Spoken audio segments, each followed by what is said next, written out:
On pourrait dire depuis l'Antiquité, on croit que l'homme a un statut à part, qu'il est au-dessus. Mais il y a tout un mouvement de pensée aujourd'hui, derrière Morisot, mais il y en a d'autres en fait, hein, Escola, qui se pose la question en fait de cette forme d'intelligence qui est différente. Et on ne peut pas, probablement pas juger de l'intelligence des animaux avec nos critères à nous. En tout cas, ce sur quoi on peut être à peu près d'accord, c'est que l'intelligence, c'est cette capacité qu'on a à relier les informations pour s'adapter, en fait, s'adapter à notre environnement pour nous, créer ce qu'on a su créer, etc., la technologie. Et les animaux, ils ont, évidemment, enfin, pour moi, c'est évident, ils ont cette intelligence parce qu'ils ont cette capacité à s'adapter. Alors, pas peut-être sur un temps aussi court que nous, mais cette capacité d'adaptation, c'est évident qu'elle existe. On peut prendre plein d'exemples, il suffit d'observer en fait, hein, et c'est par notre observation qu'on peut se rendre compte de l'intelligence des animaux. Enfin, on a tous vu peut-être, ou en tout cas j'encourage les gens à voir ce film, je ne sais plus comment il s'appelle, sur le poulpe. Aujourd'hui on parle beaucoup du poulpe, parce qu'on se rend compte qu'il est intelligent, waouh, il arrive à dévisser un couvercle.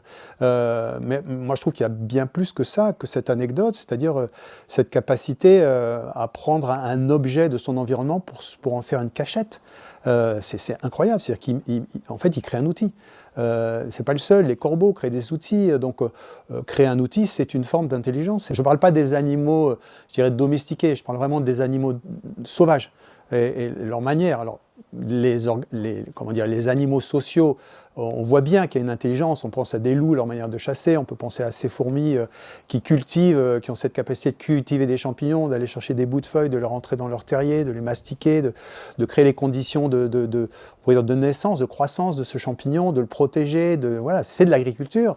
On peut penser au castor, au travail de dernier livre de Morisot, qui nous montre à quel point le castor a créé en fait notre environnement de rivière qu'on a dégradé. Hein. Je dis le nôtre d'aujourd'hui, on l'a dégradé depuis peut-être un demi-siècle. D'abord en détruisant les castors, et puis après en drainant, en cultivant, en augmentant les surfaces cultivées, c'était le but. Mais finalement, on fait baisser le niveau de la rivière, on assèche les terres, les nappes phréatiques baissent.